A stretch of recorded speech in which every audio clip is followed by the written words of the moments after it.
Hello YouTube, welcome to episode 12 of my NBA 2K17 MyGM expansion mode of the Seattle Supersonics, and today we are going to be getting very close to the All-Star break. We're going to be playing a game, I believe, against, let me think, the Bulls? I believe we played the Bulls.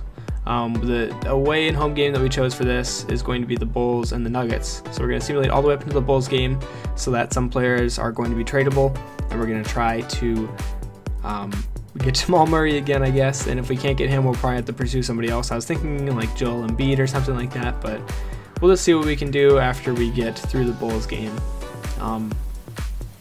Yeah, but we're going to simulate up until then, and our simulating is going pretty well. Got a deal there for Roberson. Gonna reject that for now, and as you can see there, Randall will be tradable after this game. So we're just gonna see what we can get for him. Don't necessarily have to trade him. He's played really well for us, but I don't think he wants to re-sign with us. He's on his last year of his deal. If he does want to re-sign with us, he's gonna cost a lot, and I just think we're gonna be able to do some pretty cool things in free agency. So I'm trying to kind of clear up that cap space, and just for Randall's sake, I think we can get someone equal or better than him. And if people aren't going to re-sign with us, or if they're going to cost a fortune, I'd rather just get some value out of them. So we're going to look to see what we can get out of him, but if it's not enough, we'll probably end up keeping him. There we go. The stretch of simulation actually went pretty well. Just taking a peek at some of the box scores here, getting you guys an idea of what happened in the simulation stretch. Levine played well as he always does. Healed off the bench, is doing really well. But yeah, these few simulation games went really well. I'm excited to get into the Bulls game, and then eventually the Nuggets game, but we're getting really close to the All-Star game, guys, and very close to the trade deadline. I'm not sure exactly what day the trade deadline is, but we have to make a few moves. I know Gobert decides to opt for free agency. I don't know if I don't think I showed that yet, but he is going to tell us that he wants to opt for free agency, as is Andre Roberson. So we're gonna have to, I don't know if we're going to be able to trade Gobert, but we're going to have to look at doing it. Let me know what you think in the comments. And here we go against the...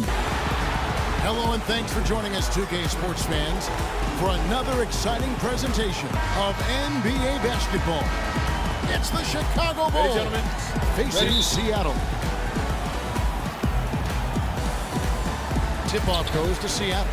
All fueled up and ready to go. Let's check out who's on the floor, courtesy of Gatorade. Taking a look at the Bulls. Here it's Edge at the power forward with Lopez in the middle. Rajon Rondo is out there with Dwayne Wade.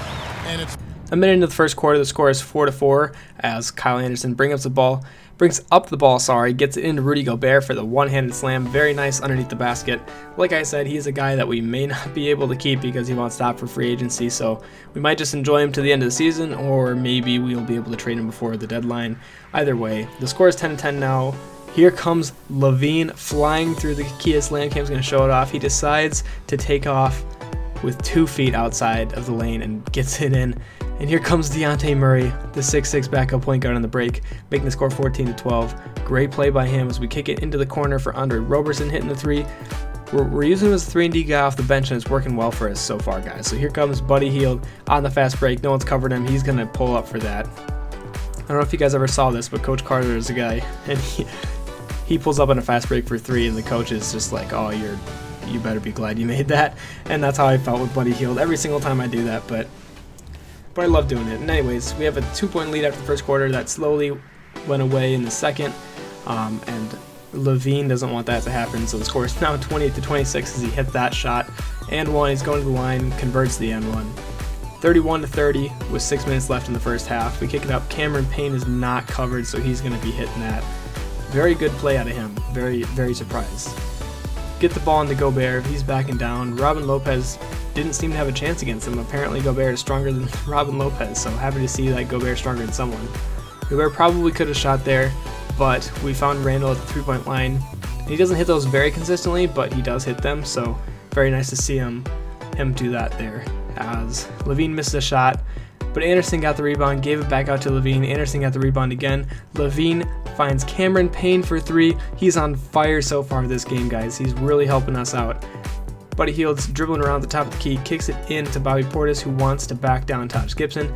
He does so, hits the righty hook, makes the score 50-37. We're starting to pull away at the end of the first half. Very good here. Trying to get the ball into Boban, but kicks out to Murray for 3.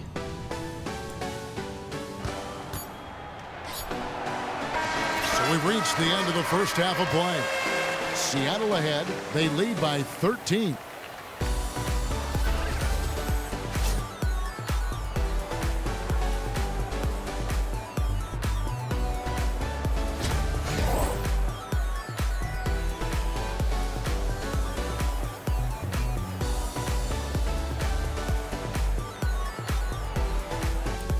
Now into the second half, Levine has the ball at the top of the key, trying to get around people, but they just keep bumping him off his run, and he hits in a 3 there. If they're not going to let him get a 2, he's just going to step it back and hit the 3. He's been playing super well this game. He's calling for a screen again from Gobert, kicks it back out to him, hits Kyle Anderson in the corner. They were trying to play help defense over on Gobert, but that left Kyle Anderson wide open for the basket there. Now Cameron Payne passing up to Julius Randle, who floats in for the dunk. That was kind of a really weird takeoff and a weird celebration there, but Julius Randle got the job done on the fast break. Levine kicks it up to Anderson, inside to Gobert with a nice lefty layup.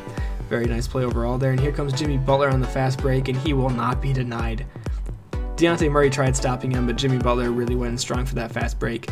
Now Buddy Hield's calling for the screen, drives right around, was going to pass it to Portis, but he was covered, so Hield decided to go in for the 2-point layup. So we get the ball into Boban, over to Murray. Boban makes a beautiful cut, gets underneath the basket, one-handed slam. And during a commercial break, they revealed the All-Star team, so kind of cool. I thought I'd show you here. This is what the All-Star game looks like. Karl-Anthony Towns starting. Timberwolves fans, so I'm happy to see that, but nobody on our team made at least the starters for the All-Star game. I don't think anybody did total, but we're gonna kind of take it slow for All-Star weekend. So I'm gonna kind of show you guys how our team shakes out in the All-Star weekend, and if we've gotten a 3-point contest or dunk contest. Hopefully Levine does, and if he does, I'm hopefully gonna win it. But I honestly don't know how the dunk contest works. If any of you guys are good at it, please feel free to give me some hints in the comments below. I'm guessing that Levine will be in it for all the sick dunks he's had this year. Now we're dribbling the ball around. Levine with a beautiful cut. Gobert gets it into him for 2 points. Levine. And Levine with the slam. Kevin, is there another player out there capable of moves as stunning as that? A handful of them will seal the deal there. They've exploded here at the end. The right time to start playing the best basketball that you can play. They are making everything right now. So no problem for Seattle as they get the win, and the outcome of this one was never in doubt. And boy, they really put in a supreme effort. It just felt like once they had that lead and it was comfortable, they were not going to relinquish it. And that about wraps it up.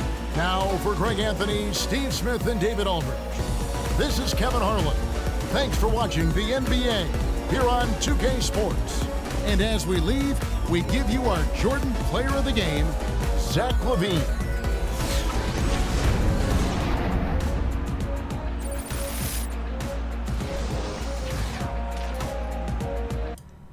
Alright guys, Levine had an amazing game, 26.7 assists, 2 rebounds.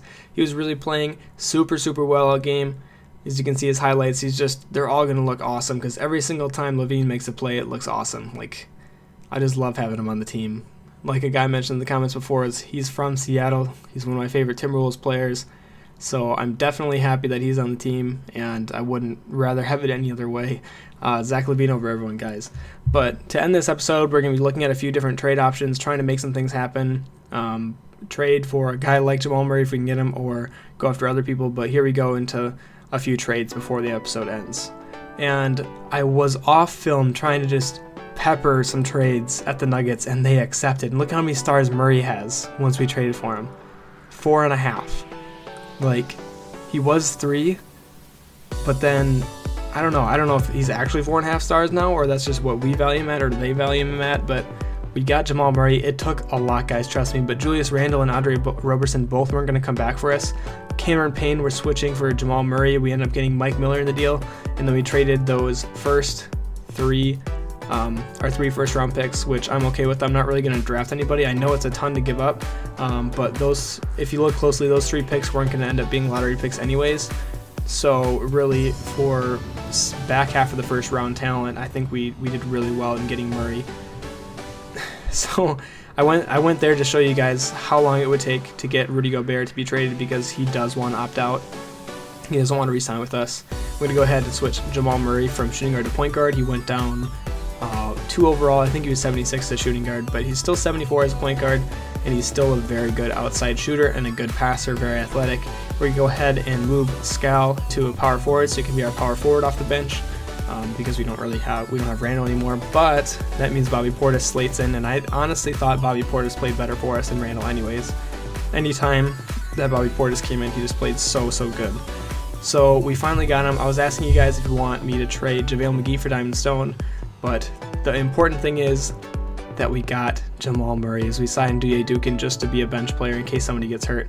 We got Jamal Murray, guys. Super happy. If you were excited to see him next episode, leave a like. Thank you guys so much for watching episode 12, and I'll see you in episode 13.